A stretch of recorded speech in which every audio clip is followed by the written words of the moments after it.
Yeah, we've had a quite a few refinances this last month or so. Two in particular that we've done have taken advantage at a big bank of quite a large cashback, $4,000, while refinancing to some fixed rates. Fixed rates at the moment, as we touched on, are quite competitive. And I guess it raised the topic of rate lock as well, which is something that we wanted to talk quickly about today, in terms of a lot of people may or may not realise that the fixed rate that they actually get is set at the settlement date, not necessarily when you lodge the application or when it's approved. So you can do what is called a lock rate, and you pay a fee basically to say, during the application process, to say, okay, the rate's 2.29, I want it to stay at that, I'll pay a fee to lock that in till settlement, which is generally valid for about 90 days. So having a few of those discussions, I guess. What else? We've had 2 first home buyers purchase. So first home buyers still seem to be pretty active, pretty keen to get into the market. Yeah, so that was nice. And probably, the proportion of refinances to purchases has obviously gone up. There's reports of that in the greater brokering space, but we've seen the same thing, I guess. So more so refinances looking for better rates, potentially a bit of cash out. So we've done 2 applications which have involved sort of some cash out for some projects around the house. Some minor renovations and stuff like that.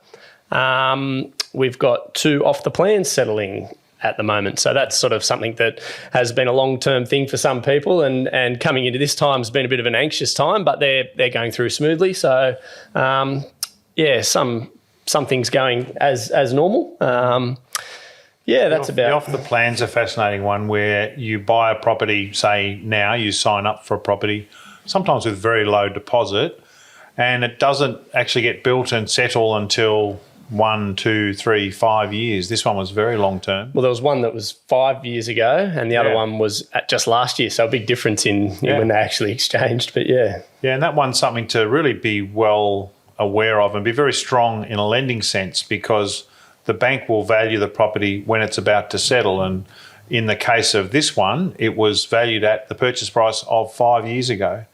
So that became a very tight deal that primarily Shane got over the line because of strong lending policy and knowledge. But certainly off the plan is not something to enter into lightly, or if you're not in a strong situation.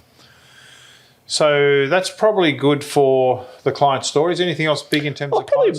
Probably one other one is, and it's kind of relevant for longer settlements and whatnot, is lenders where they've given a pre-approval or a conditional approval. If something's changed after they've paid the 10% deposits, some lenders, I guess, have come out more favourably in how they'll treat that specific borrower's situation compared to others. So if a couple of lenders have come out and said, look, if it's conditionally approved, even if your situation has changed, if you've put down a 10% deposit and stand to lose that, then we would look to I guess, honour the approval. Yeah, that's a big one in the current environment, where not in our office, but we've seen other people who've been affected with a reassessment later. So a lender has the right to reassess or revalidate income right up to the settlement, which is very concerning. And a similar sort of one, we've had a construction one that's about to go through, where some banks will or won't do the full assessment of the construction at various stages. So again, not for the faint-hearted to do construction. Certainly for a stronger client, a more existing profile, good equity, very straightforward. It doesn't really matter if the valuation's a bit up or a bit down.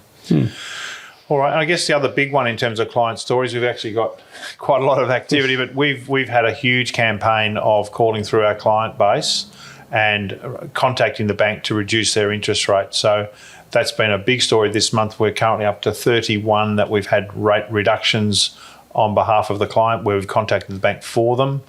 And that's an average of $181 interest per month per client. So we're super excited about that and got a lot of happy clients, and you're very proud of having done that. So I think that's probably great for this month's client stories.